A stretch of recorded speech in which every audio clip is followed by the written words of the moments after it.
0.26, 1.3, 0.52 എന്നീ സംഖ്യകളുടെ HCF കാണുക. ദശാംശ സംഖ്യകളുടെ HCF കാണുമ്പോൾ നമ്മൾ ആദ്യം ചെയ്യേണ്ടത് എല്ലാത്തിലും ദശാംശം ഒഴിവാക്കണം.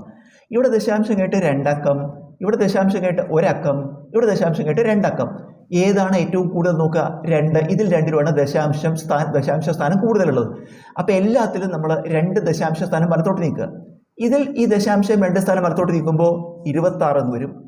ഇതിൽ ദശാംശ സ്ഥാനം 2 സ്ഥാനം നീക്കാനില്ല, അവിടെ 1 സ്ഥാനമേ ഉള്ളൂ. 2 സ്ഥാനമാവാൻ നമ്മളിവിടെ 0 ചേർക്കണം, അപ്പോൾ 130 എന്ന് വരും.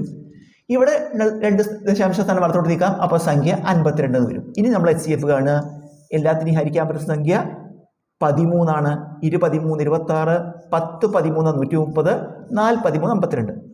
എല്ലാത്തിനെയും ഹരിക്കാൻ പറ്റുന്ന സംഖ്യ 2, 1 2 2, 2 10, 2 4. എല്ലാത്തിനെയും ഹരിക്കാൻ പറ്റുന്ന സംഖ്യ ഇല്ല. അതുവരെ നമ്മൾ ചെയ്യാൻ പാടുള്ളൂ.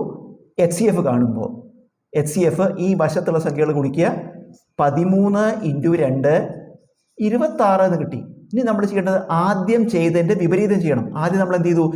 2 ദശാംശ സ്ഥാനം എല്ലാത്തിലും വലത്തോട്ട് നീക്കി. ഉത്തരത്തിൽ 2 ദശാംശ സ്ഥാനം ഇടത്തോട്ട് നീക്കുക. 2 സ്ഥാനം നീക്കുമ്പോൾ ഇവിടെ പോയിന്റ് വരും. അപ്പോൾ ഉത്തരം 0.26 ആണ് HCF.